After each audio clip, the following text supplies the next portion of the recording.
Snow spiraled through the broken spine of Copenhagen Ring, catching in the beams of failing hallway lights like drifting ash. The outer decks weren't meant for habitation anymore. Ice crept along the walls like invasive mold, branching over rusted piping and blinking interface screens. Somewhere deep below, the station's fusion heart murmured unevenly, its pulse slower than it should be. The ring was dying. Kelvin Voss could feel it in the groan of metal, in the stale air that hissed through the climate vents. He adjusted his grip on the container of fragile memory crystals. Their cores glowed faintly with preserved language spectrums. He moved through Archive Block A with practiced ease, his footfalls muffled by aging insulation. Half the hallways were dark, he could navigate them blindfolded. No alarms sounded anymore, just entropy. He was nearly to his quarters when the red icon blinked onto the wall panel. Emergency heat failure, Deck 13. Time elapsed, 14 minutes. Protocol was clear, log the failure, request drone dispatch, wait. But Deck 13 had been decommissioned cycles ago. No life support, no power. Just ducts and rust and darkness. Still, he didn't move on. Something stirred behind his ribs, that old throb he thought he'd buried. The last time he'd ignored a blinking red light, people had vanished. Their stories fragmented. Names erased. That had cost him everything. That's how he ended up here. He left the crystals on the bench, pulled on his thickest thermal gear, secured his oxygen mask, and descended into the dark. By the time he reached Deck 13, the stairwell groaned with frost. His breath fogged in tight, white bursts. The floor was slick. Lights flickered but didn't hold. And then he saw her. At the far end, beneath a buckled conduit, she knelt in a narrow alcove surrounded by ash and shadow. She didn't move. Her skin, green with a faint bronze sheen, was marred with frostbite along her arms and collarbone. Long white hair hung in stiff, matted strands. She'd wrapped herself in burned insulation foam, fused wire, and what looked like strips of her own clothing. 3 piles of ash sat near her feet. One ringed with dark red cloth. The second, plastic insulation. The third, barely a handful with a faint metal clasp lying cold at its center. 3 nights. 3 fires. Tonight, the 4th. She had nothing left to burn. Kelvin's stomach clenched. He stepped forward. She didn't notice. Only when he knelt did she flinch. Her voice cracked, Veresa Nal. Old Virulin, I yield. I am not yours. She thought he was like the others. He unzipped his coat and held it open. You're freezing, he said, his voice low. Let me help. She didn't answer. But when he gently placed the coat around her shoulders, she didn't pull away either. Her body sagged into his hands. Light. Far too light. He lifted her. Her skin was ice against his own. The necklace with the cracked, teardrop-shaped charm clicked softly against his chest. He tucked it into a pocket. She made a faint, involuntary breath as he carried her back up the stairs. The hallway to his quarters opened with a wheeze. Warm air rushed out, biting at his frost-numb face. He laid her on the cot, pulled thermal blankets over her frame, increased the heat, then brought broth to her lips. She tried to drink too fast. He steadied her. Slow, he murmured. You're safe now. She looked at him for the first time. Her pupils adjusted slowly to the light. Her lips cracked. You're not one of them, she whispered. He froze. Them. But her eyes had already closed.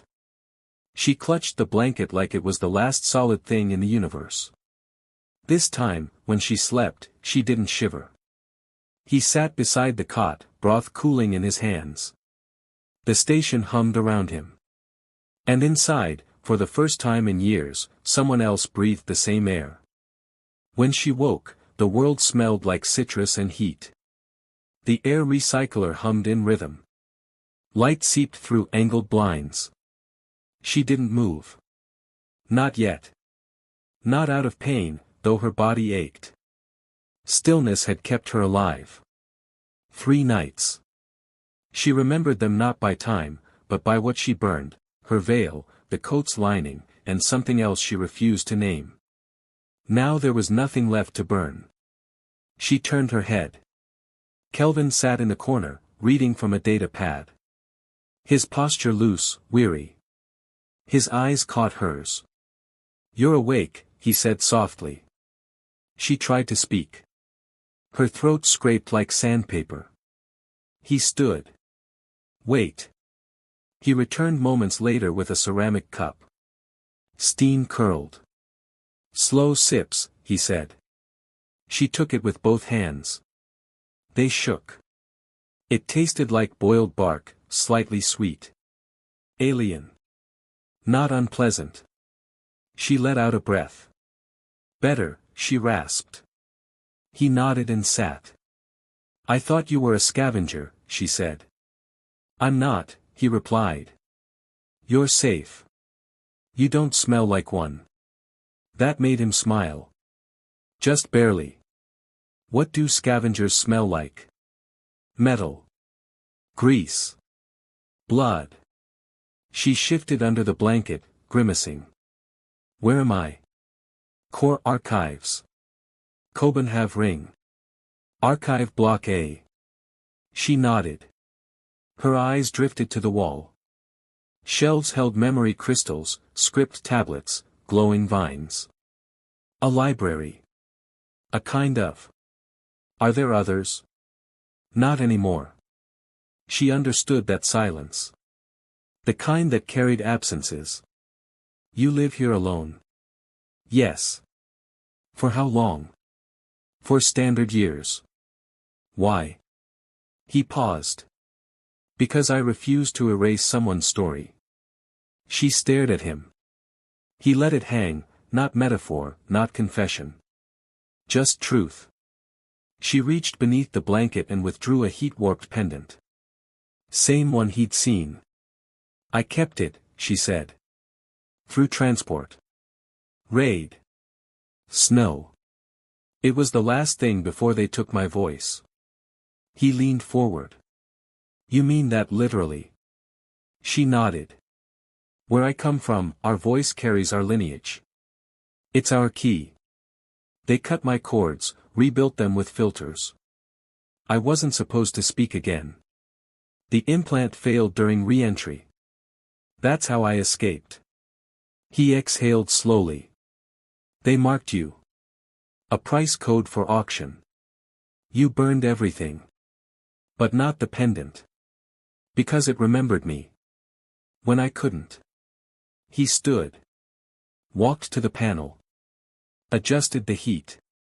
"You don't owe me anything," he said. "But if you want food, it's hot.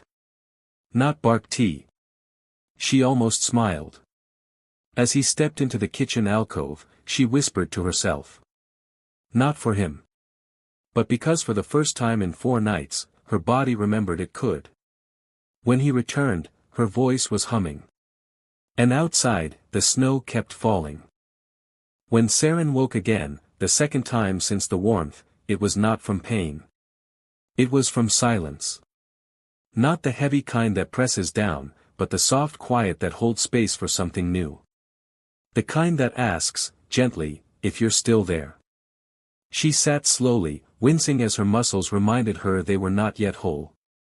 Her arms, once mottled with frostbite, were healing in shades of copper and green. Her fingers still tingled, not from cold now, but from memory. She was clothed in loose layers Kelvin must have found for her, plain, but whole. They smelled faintly of soap and paper. Kelvin was seated by the far wall, again. He wasn't reading this time. He was just watching her. Not intensely, not with expectation. Just there. Present. "How do you feel?" he asked. She thought for a moment. It was the first time in a long time she'd been given the space to consider the question. "Like my bones remember the cold more than my skin," she said. He nodded. It fades. Slowly. She nodded too, then looked at the shelves behind him. What are those? Language relics. Memory archives. Pieces of people who refuse to let their voices vanish. Are they all human? Not all.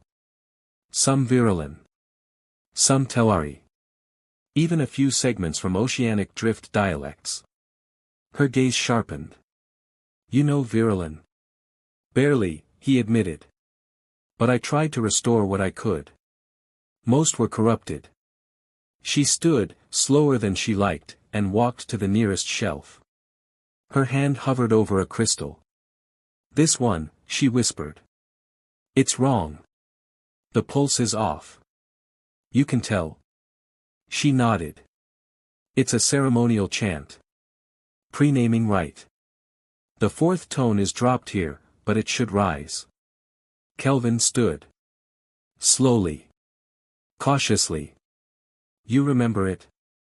She hesitated, then turned. I was a voice keeper. The youngest in my glacier temple. We didn't write things down. We carried them in the body. The throat. The breath. His breath caught. Then, you could help me rebuild them. She studied him. Why would you care? You're human. He shrugged. Because memory matters. Even when no one else remembers. Something shifted in her expression. She walked back to the cot and sat down, motioning for him to join her. Give me paper, she said. Not a screen. Something that can burn. He tore a page from an old notebook, handed her a stylus. She began to draw. Not words. Not letters. But tones. Shapes. The way voicekeeper scripts mapped melody. He didn't interrupt. Didn't ask. Just sat beside her while she wrote. When she finished, she handed it to him. That's the naming prelude. For a daughter. He studied the lines. She had a name, then. She did. It was mine. He folded the paper gently. Then I'm honored to hear it. She smiled, barely. The first smile he'd seen that didn't vanish right away. In the following days, their routine became a rhythm. She woke early, sometimes before him. Sometimes to the smell of broth or fruit bark steeping in the corner pot. She helped clean the memory crystals. She asked questions about the ones he hadn't yet restored. He watched as she reclaimed her space, bit by bit. One night, she sat cross-legged on the floor, a worn reader pad glowing faintly in her lap. Kelvin worked nearby, muttering to himself as he cleaned an ancient symphonic emitter. Tell me about the people you wouldn't erase, she said. He looked up. They spoke a dialect the Bureau deemed obsolete. The AI translators couldn't process it cleanly. It wasn't efficient, so they ordered a wipe. And you disobeyed. I made a copy. Hid it in a fragmented archive. Thought maybe someone would find it. They did. The wrong someone. And they sent you here. Better here than a cell. She was quiet a moment. You still have the copy.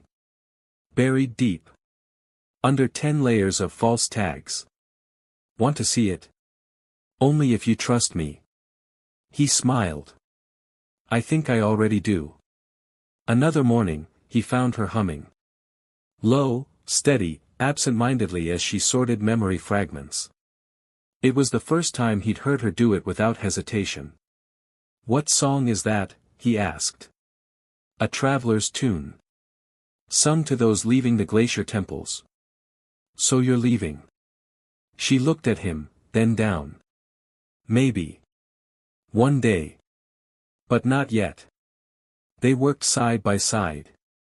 She corrected his tone mapping. He taught her how to restore corrupted audio. Together, they reconstructed 3 chants and half a lullaby. When she sang, he listened. When he spoke, she watched his mouth. Not to judge. To learn. Each day, Her voice grew stronger. And in the quiet between, something unspoken bloomed. He made her laugh once, with a terrible impression of an off-world accent. She almost spilled her tea. Later, when she found an old recording of a virulent cooking song, she sang it back to him with exaggerated flair. They both laughed. The sound echoed in the cold halls. "What do you want now?" he asked her, one evening. She considered. "To be more than what they took from me." He nodded. "Then stay. We can build something from the ash." She didn't answer with words. She reached across the table and rested her hand on his. It was the first time she had touched someone by choice. And Kelvin didn't move. Didn't flinch. He let her fingers stay. The station lights dimmed earlier than usual. Power fluctuations weren't rare on Copenhagen, but something about the way they dimmed tonight left a pressure in Kelvin's chest. A thrum beneath the floor he'd learned to pay attention to. Saren noticed it too. She paused while threading fine copper wire through a cracked translation node. "Why is it quiet?" she asked. Kelvin looked up.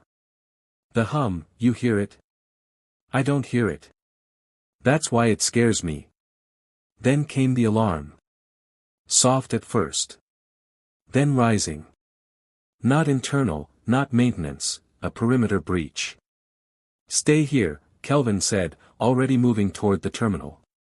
"You're not going alone," she replied, already gathering her coat. "Saren. I survived the ice. I won't let this room be my cage." He didn't argue. They moved as one, slipping into the corridor, the old emergency lighting painting their faces in red. Kelvin had no weapons. Saren carried the heat rod she'd salvaged from the broken food unit. They reached Sub-Hall B where the breach signal had localized. The panel showed unauthorized access through a collapsed ventilation duct.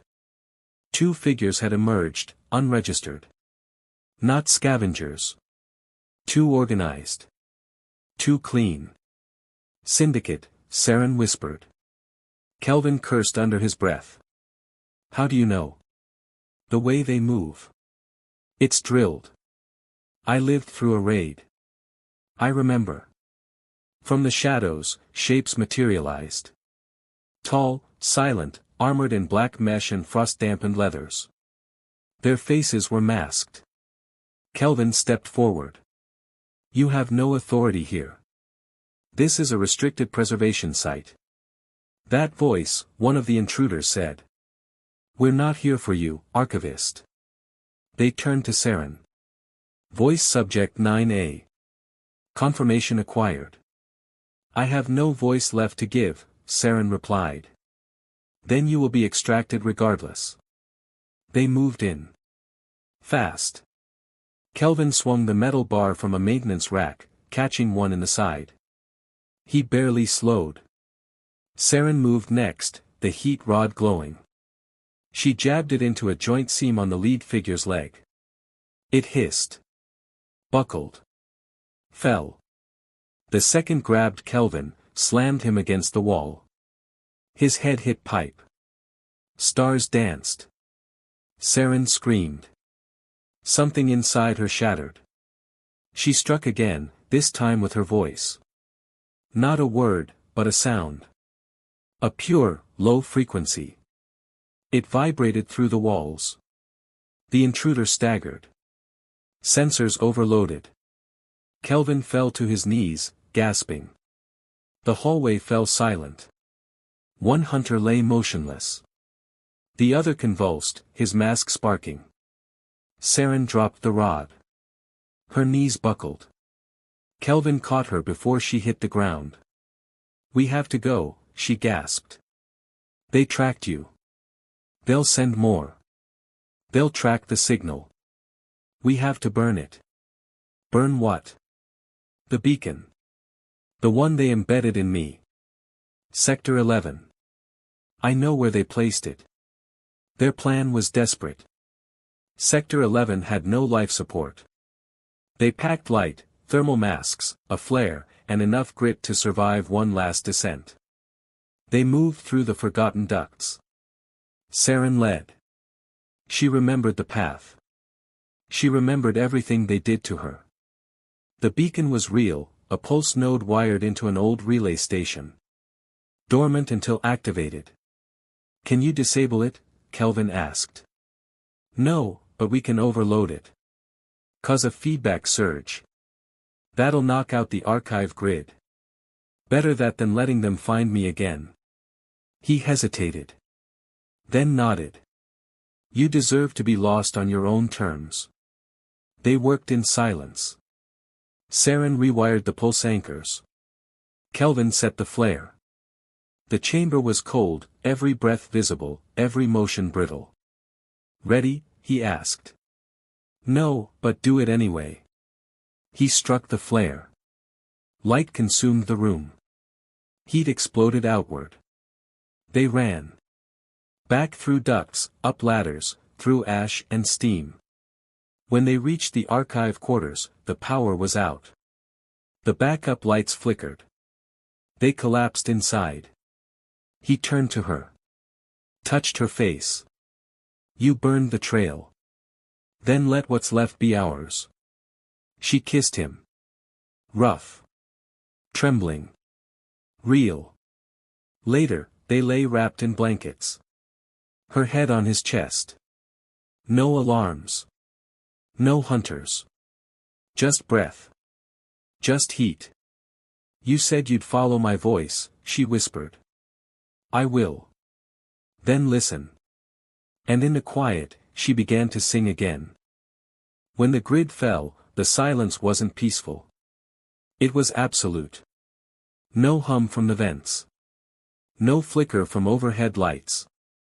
Even the emergency backup dimmed, flickering low like the last breath of a dying fire. Copenhagen ring, already broken, now slumped further into entropy. But inside the archive chamber, Kelvin and Saren did not speak. Not at first. He lay still, his back against the cot leg, breath shallow, heart pounding too loudly in the quiet. Saren sat across from him, sweat cooling on her brow. The pulse of the flare still lingered in her bones. Did it work? She asked. Kelvin blinked hard. His hands trembled. We won't know until no one shows up. She almost laughed. It came out as a breath. He stood carefully, offering his hand. She took it. Her grip was stronger than he'd expected. They cleaned the small room in silence. Cleared ash from the table. Folded the used thermal wraps. Checked the remaining food supplies. Routines grounded them. After 2 hours, Kelvin opened a backup channel. A manual link. No AI. Just raw signal. Nothing came through. No interference. No tracking beacon. Only deep void. They'll think you died in the flare, he said. Let them. What do you want now? Saren leaned back, closing her eyes. A place with air that moves. Not through filters. And no steel sky. He nodded slowly. We can leave. I still have an old shuttle in storage deck 7.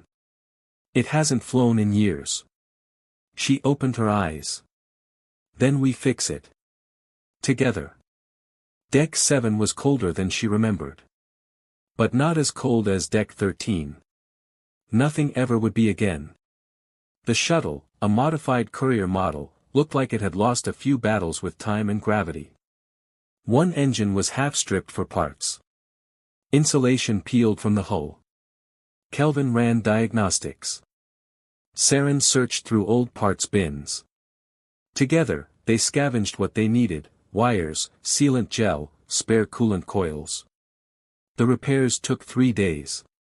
During those days, the archive remained untouched. The hunters never returned. Saren dreamed in fragments, of ice halls and music. Of fire and whispered voices. Kelvin didn't ask. But she began telling him anyway. My brother used to hum when he worked, she said on the second day, twisting a hydraulic clamp into place. Said it made the silence less sharp. I like that, Kelvin said, wiping grime from a sensor relay. I still hear his voice sometimes. In the wrong places. Pipes. Wind. That's how memory survives.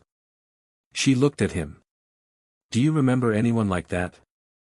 My mentor. She taught me how to archive dialects without killing them. She made me promise never to reduce a language to grammar alone. Did she keep her promises? She did. Until the end. Then they erased her from the registry. But I still remember her voice. Saren nodded. Then she's not gone. On the fourth day, they were ready. The shuttle's engine sputtered to life. Shaky, but real. Kelvin checked systems. Saren loaded what little they owned, a few blankets, preserved food, memory crystals. A single ceramic mug. She stared at the crystal in her hand. It glowed faintly, like breath. This one still has space. For what? For the part where I live. The launch was rough. Copenhagen Ring shuddered as the old hangar bay doors groaned open. The shuttle shook, resisting gravity's surrender. You trust this thing? She asked. No, he replied. But I trust you. It was enough. Stars stretched before them. The ring grew small behind. Flickering with warning beacons, its bones rattling in the dark. You ever seen a real sky? He asked. Only in stories. Then let's find one. Weeks passed. Their journey took them through quiet space. They landed on a moon in the outer systems. One with blue grass and violet rains. A dome colony took them in under new names. Kelvin Voss became Kel. Saren became Asha. Two maintenance workers with minor archive credentials and no past. They built a shelter together. Just a prefab cube, but it was theirs. He planted moss along the windowsill. She sang while washing tools. They filled the space with small sounds. No alarms. No hunters. Only silence when they chose it. On the seventh night, Saren stepped outside into the rain. Barefoot. Face tilted to the sky. Water hit her skin like a blessing. She opened her mouth. Let it fall on her tongue. Kelvin watched from the door. His mug warmed his palms. He didn't interrupt. She turned to him. I was afraid I'd forgotten how this felt. And I remember now. He stepped out beside her. Rain soaked his shirt. She reached for his hand. No urgency. Just presence. What happens next? She asked. He squeezed her fingers gently. Whatever we choose. And for the first time, she believed him. The morning after the rain, Saren sat by the open window, her legs tucked under her, a blanket draped around her shoulders. The air smelled clean, not processed, not filtered, but new. From inside the shelter, she could hear the faint sounds of Kelvin moving around the kitchenette, clinking ceramic against metal, boiling water. It smells different here, she murmured. That's what weather smells like, Kelvin replied.